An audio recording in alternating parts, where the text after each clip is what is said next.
We'll be looking at the food supply chain if Nigeria's food security is being threatened at this time. Because as we are fighting the pandemic, we're also fighting the hunger virus that has been with us for quite a while, and the poverty virus. B Gashinbaki is the country director of NECA. He's joining me right now. Welcome to the program. Thank you very much for having me. Let's get started with the grain reserves, that 70,000 metric tons of grain reserves that was released or approved by Mr. President yesterday. The approval was given for the release of 70,000 metric tons of grains from the National Grains Reserve to be distributed to the poor and the vulnerable in the frontline COVID-19 states. Yes. How much of this do you think will alleviate the hunger of the poor? Because when I was doing my calculation, 70,000 metric tons, that's about 70 million kilograms of grains.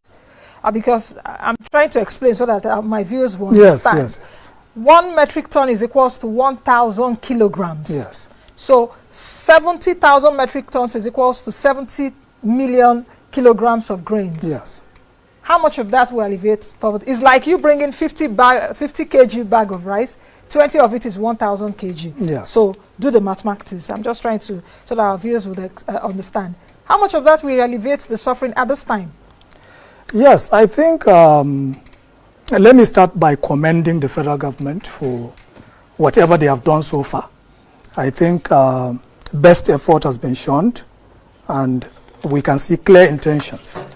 And in addition to that, I think even the response from the subnational governments have been very robust. More importantly, the private sector coalition. I think I'm personally extremely pleased by what they are doing, and thumbs up to the group. And I call on all the private sector players, let us all join hands to make sure that we support the government at this point. Now, the issue of whether Nigeria is food secured or not, it's been there, because you see, the little effort that has been done by the government so far by releasing the 70,000 metric tons is commendable. But imagine if this thing goes beyond this, which means we need much more. And if you look at it, even if we were to have all the silos, the 33 silos that we have in this country filled, we'll be talking about maybe about just 1.3 million metric tons combined together. Now, how long will that sustain the country? The reality is that that will probably not last us for more than a week or two. Yes, I thought you were going to say a month, and I was going to say no, it won't even reach. No, it won't. It won't. And this has opened up us to another angle that we need to look at this crisis. All along, yes, it's good we are focusing on health, because this crisis, in my own view, has 4 legs that Nigerians, the private sector coalition, international development partners should understand. 4 critical legs. One is the health leg of this crisis, which is saving lives. The second is the humanitarian emergency, which is as a consequence of the pandemic. Now, the third, which nobody is even talking about, is the food insecurity. Because if this thing persists, definitely the farming season is here already. It means we are at the brink of losing the season. And Nigeria cannot afford to lose a whole farming season. If we do that, then it will escalate to another level of crisis. Then the fourth leg is the economy. So we have to look at emergencies in these 3 areas. Probably take them all together, prioritizing them, because we know health, life is first. Then, of course, livelihood or the humanitarian component is second. But feeding the people, feeding the nation after the pandemic, or even during the pandemic. Give us food first. That is the issue.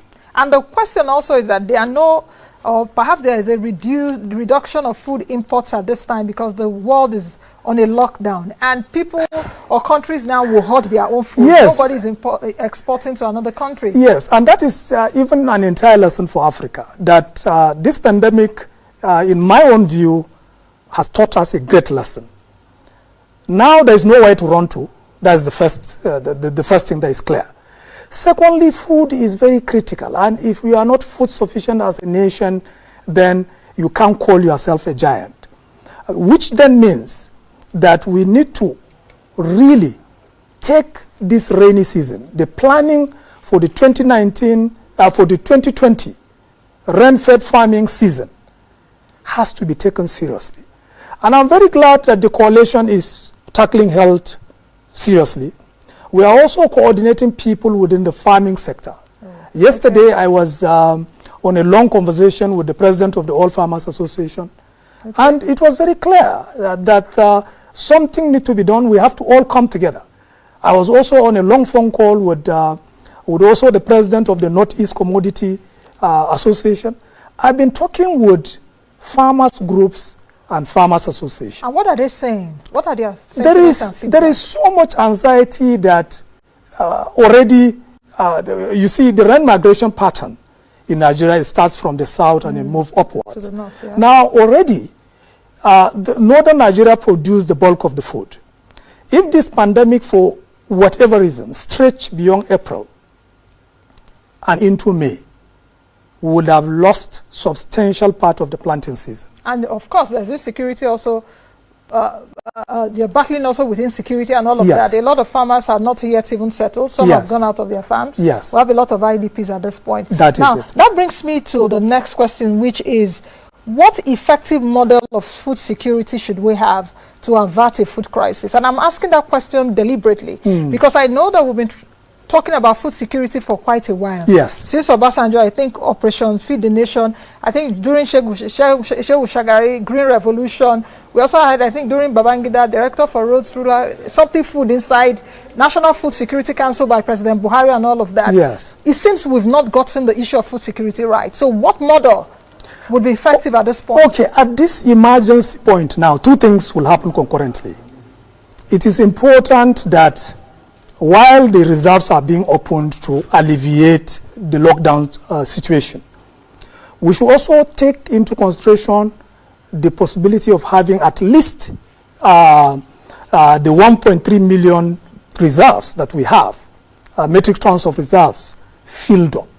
In the 33 silos? Yes, in the 33 silos. Because if you look at what they have done in India, as at yesterday, 1st of April, they deliberately took steps to make sure that they have in excess of 100 million metric tons. In India? In India. They went ahead, because, and again they are using what we call also farm reserves. Yeah. That even if you lock down the 1.1 billion people in India for the next 6 months to 1 year, they will be able to survive. So we need to adapt a similar model where now we look at filling up the grain reserves, because food should not be wasted at this point in time. It's the most important thing next to health. And then also have another coordinated approach to how do we tackle farming this season. Let me give you a scenario. Let's assume, God forbid, that this thing extends into April and May. Typically, the farming season is threatened for 2020. And then you have a population that is 70% agrarian. Now, what will happen after that will be an outbreak after the pandemic. There will be starvation. So what we need to do as a nation is to also now come with an emergency plan for agriculture, that with or without this pandemic assuaging, we should have our own critical emergency plan on how do we take advantage of going to farm this year. Now, the question also would be across the three strata of government, which is federal, states, and local government. And yes. I know even in the food or the grain reserves, the three have roles to play. Yes. I think the local government about 85%, state 10%, and I think federal government 5%. So answer that as in how these tiers of government should respond to that. Then the B part of the question is, yes, the 33 silos we have across the country, are they filled up? You said definitely they are not filled up. Then do we need more? And what is the criteria if we need more? Because I also know, looking at even the rundown we put down a list of the silos. Yes. You see that some silos are established where food is not cultivated. It's just a matter on a political basis.